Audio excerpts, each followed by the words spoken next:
falar da metodologia.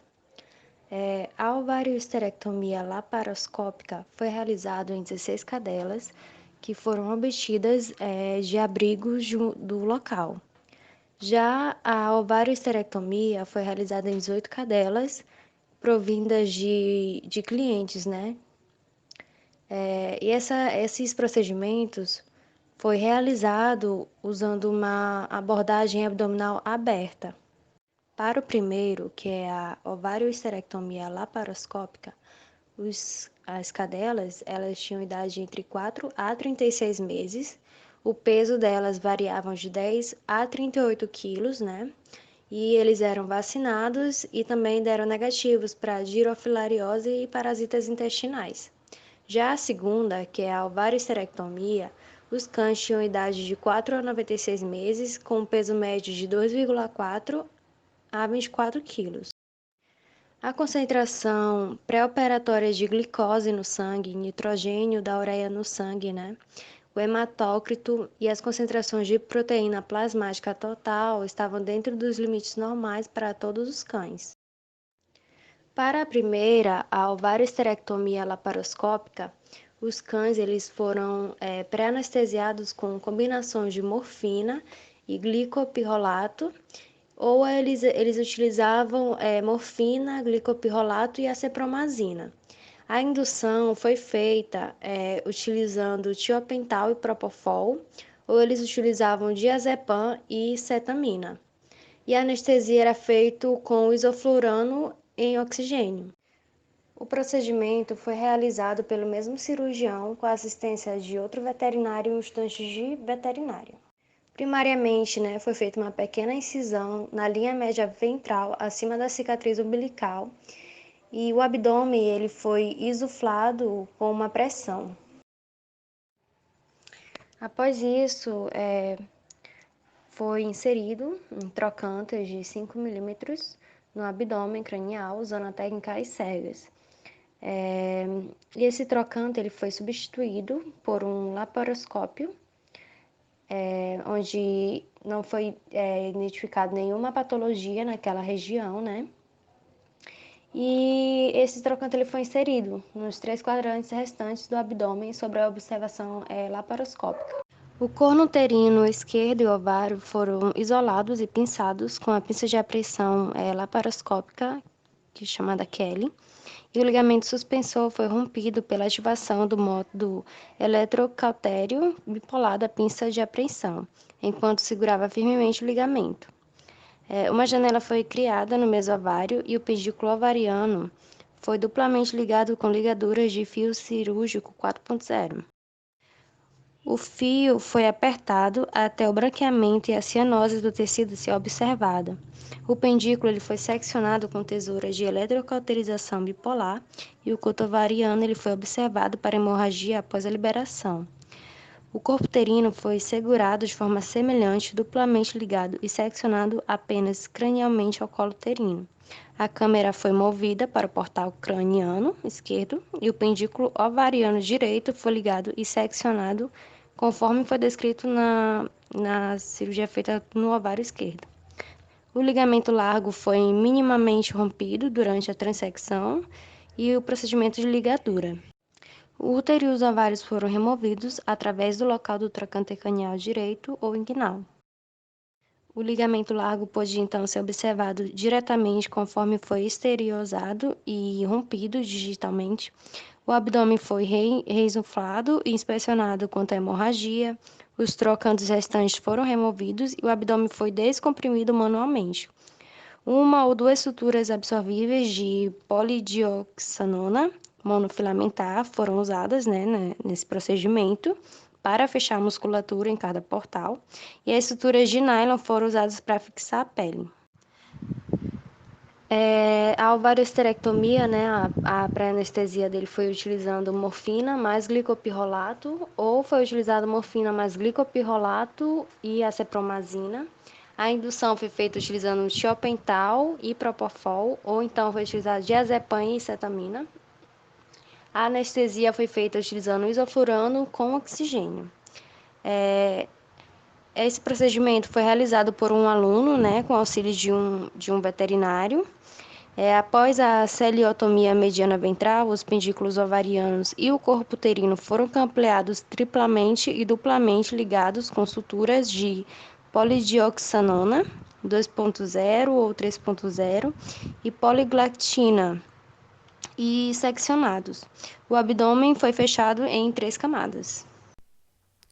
Quanto à recuperação, os cães após o procedimento cirúrgico foram encaminhados para uma enfermaria e lá foram monitorados com base nos sinais vitais, através do aferimento da temperatura, do pulso, da frequência cardíaca e do nível de dor, sendo o nível de dor avaliado através das alterações do comportamento dos animais. Após o procedimento cirúrgico, os animais receberam fármacos que eram responsáveis pela analgesia. Dentre os utilizados estava o cetoprofeno, que foi utilizado em 28 animais aplicado pela via intramuscular, a hidromorfona, que foi utilizada em 4 animais através da via intravenosa, e a buprenorfina, que foi utilizada somente em 2 animais, também pela via intramuscular. Já na enfermaria, um único observador foi responsável por determinar scores de dor para um grupo de 28 cães que receberam o cetoprofeno como fármaco analgésico. O observador sabia que se tratava de um procedimento cirúrgico e ele também foi responsável por fazer a avaliação das incisões abdominais. Para classificar o score de dor do pós-operatório, ele utilizou 2 categorias, classificando em comportamentos subjetivos e comportamentos objetivos. Para análise comportamental subjetiva, ele utilizou 10 pontos para avaliação da dor no pós-operatório. Dentre os pontos avaliados estavam a mudança na personalidade ou atitude dos animais, caracterizada principalmente por uma agressividade repentina ou tentativas de morder após a palpação na região da ferida cirúrgica. Estavam também alteração do nível de atividade, caracterizado por inquietação, andar de um lado para o outro, subir e descer repetidamente. Incapacidade de dormir. O animal não se deitaria mesmo quando estivesse exausto. Ele se sentava, ficava apoiado no canto da gaiola. A expressão facial, onde ele observou olhos opacos, pupilas dilatadas, o animal ficaria olhando para o nada. Vocalização anormal. No entanto, o quesito vocalização, ele não considerou como um traço muito confiável para a avaliação da dor. Outro ponto a ser analisado é através do comportamento com o animal expressando dor no pós-operatório, foi através da lambedura ou mordedura, principalmente na região da ferida cirúrgica, podendo até levar à automutilação. A postura também foi observada, o animal podendo apresentar apêndice dolorido, podendo tensionar também a musculatura da região do abdômen. Parâmetros fisiológicos, como aumento da frequência cardíaca, pressão arterial, temperatura e respiração. No entanto, os parâmetros fisiológicos ele utilizou mais no segundo score, que foi o score de forma objetiva. A mudança na pelagem, no entanto, no estudo, nenhum animal apresentou alteração, e o apetite e a sede, levando à diminuição da ingestão de alimentos e ingestão de água. Dentre os pontos utilizados para determinar os scores subjetivos de dor, em 2 parâmetros, como o caso da expressão facial e da postura, eles se apresentaram significativamente menores para ovarioesterectomia laparoscópica por pelo menos um período de tempo. No entanto, em todos os outros parâmetros observados, não houve diferenças significativas nos scores de dor entre a ovarioesterectomia laparoscópica e a ovarioesterectomia.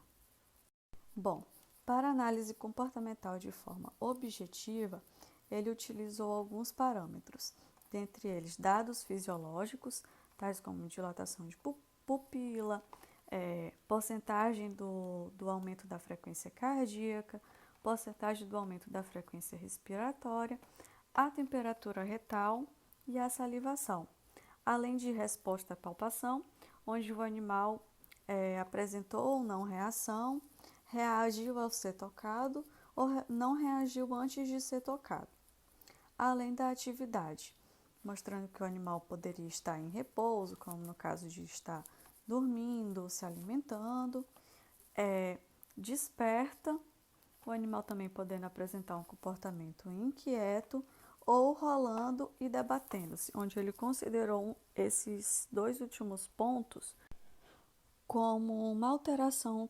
comportamental decorrente da dor que o animal estaria sentindo.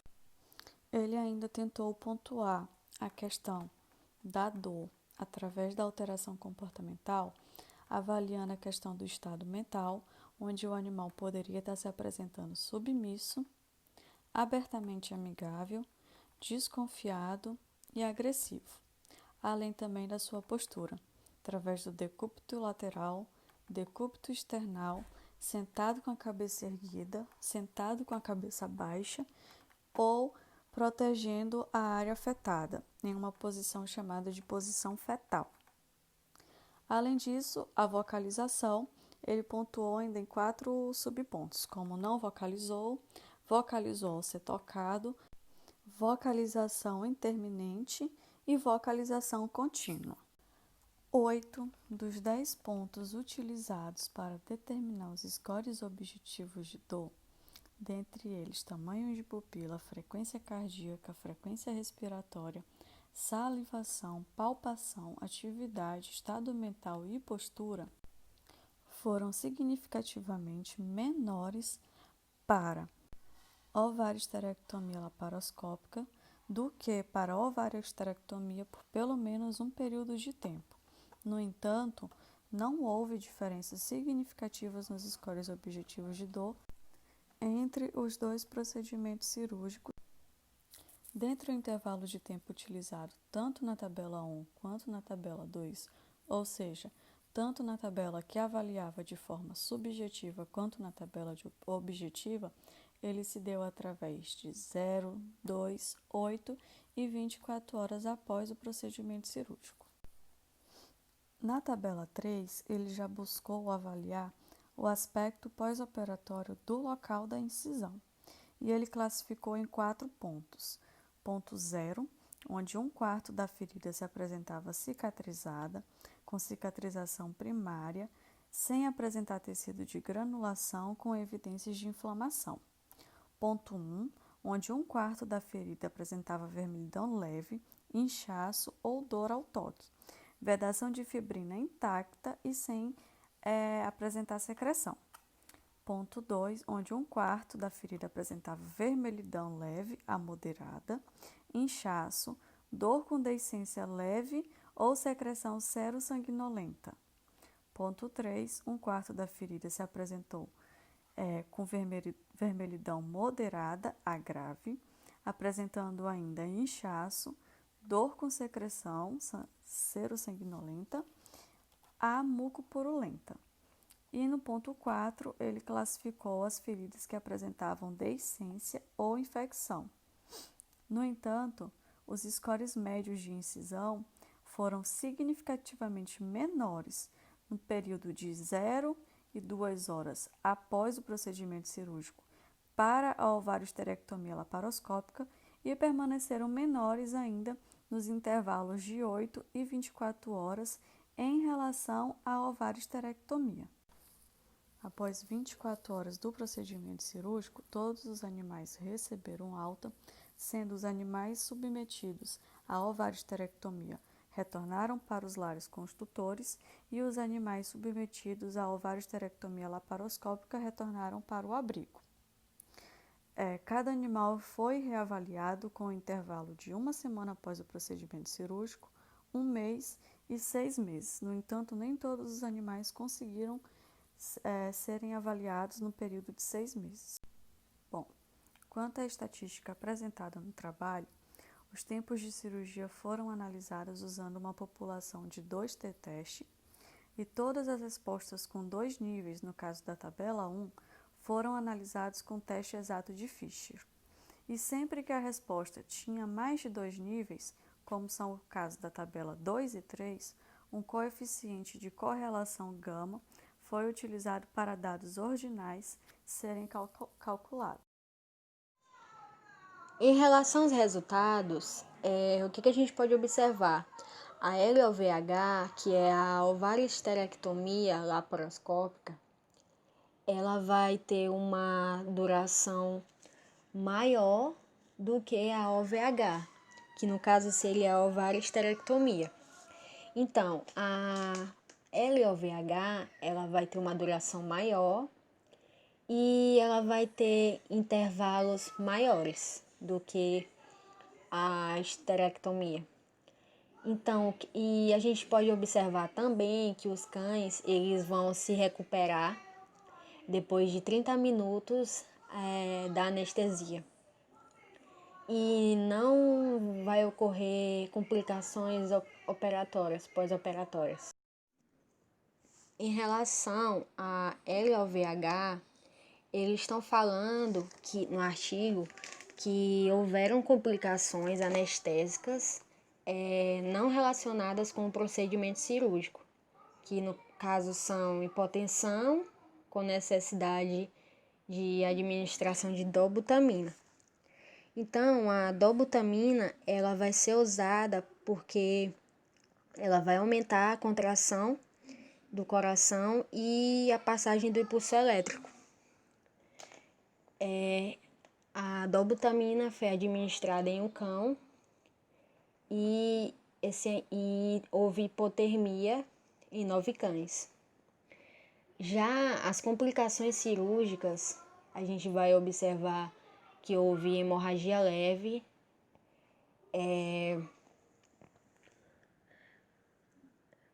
que foi corrigida com cauterização bipolar em 4 cães, e laceração esplênica durante a trocaterização inicial em 3 cães. Já as complicações pós-operatórias se observa em 2 cães que tiveram corrimento vaginal hemorrágico em um cão e uma febre autolimitante, aí incluindo letargia, anorexia em um animal. Em relação aos sinais vitais, no primeiro cão não houve nenhuma alteração. Já no segundo cão, ele apresenta uma espécie de neutrofilia. E não houve nenhuma infecção e inflamação identificada. Daí eles administraram antibióticos para resolver esses sinais clínicos durante 24 horas. E não houve nenhuma complicação ao longo do prazo do procedimento cirúrgico. Agora, em relação à OVH, que é a ovariesterectomia, as complicações da anestesia foram hipotermia em 4 animais e hipotensão em 8 cães, que eles administraram a efedrina, que ela é um vasopressor, que ela vai ser usada na hipotensão intraoperatória desses animais, porque ela vai causar uma alteração na pressão do animal. E as complicações cirúrgicas que a gente vai observar é hemorragia, e aí eles administraram um tal de glutâmero de hemoglobina bovina em um cão. Aí na reexploração a ligadura ela estava intacta e apresentava vários coágulos sanguíneos, que esses coágulos eles foram observados no abdômen e com isso houve a presença de coagulopatias que são transmitidas por carrapatos prevalentes lá no estado de Oklahoma, e vai ser uma doença que vai ser transmitida por carrapatos positivos para Ehrlichia canis e Rickettsia rickettsii. As complicações pós-operatórias são seroma em um cão, autotrauma, causando deiscência parcial em um cão. Aí nenhuma complicação foi observada ao longo do prazo. Para explicar mais sobre o assunto, os autores eles fizeram várias tabelas. E uma delas, ela vai falar sobre análise comportamental de dor pós-operatória, em que essa tabela vai consistir nas horas e na porcentagem de animais, em que eles vão sentir mudanças na personalidade, que vai incluir agressividade, tentativas de morder. Na segunda tabela, eles vão avaliar mais uma vez, comportamento pós-operatório desses animais. Aí eles fizeram os dados em que nenhum animal teve 1/4 da ferida cicatrizada, cicatrização primária sem tecido de granulação com evidência de inflamação. E um animal teve 1/4 da vermelhidão leve, inchaço, dor ao toque. 2 animais teve 1/4 de vermelhidão leve, moderada, inchaço, dor. 3 animais tiveram 1/4 de vermelhidão moderada, grave, inchaço, dor. 4 animais tiveram 1/4 de deiscência, infecção. Bem, gente, em se tratando da discussão do artigo, foi inserido um laparoscópico no abdômen craniano para visualizar o ovário contralateral e o pedículo perpendicularmente ao ângulo. Isso foi feito justamente para permitir uma melhor observação durante a ligadura e o processo de transecção. O ligamento ele foi rasgado digitalmente com as mãos, como é feito durante a ovariohisterectomia tradicional. A ligadura das estruturas uterinas ela foi realizada com o dispositivo de ligadura, que é o sistema de sutura Touch, que permitiu o esmagamento, preensão do pedículo e a alimentação, cercar e para cortar um fio. O artigo explica que o uso desse instrumento ele requer uma experiência necessária, o que contribui em maior tempo cirúrgico para aqueles que não têm experiência em manipular esse instrumento. Foi utilizado um fio de aço inoxidável 4.0. Ele foi ligeiramente subdimensionado em alguns cães. Apesar das ligaduras ficarem aparentemente seguras, ocorreu um sangramento após a transecção. Houve um ajuste em relação a isso, aí a hemostasia adequada ela foi alcançada e não teve necessidade de uma cauterização adicional. Foi feita uma remoção assistida por laparoscopia do tecido uterino. Foi um procedimento facilmente realizado.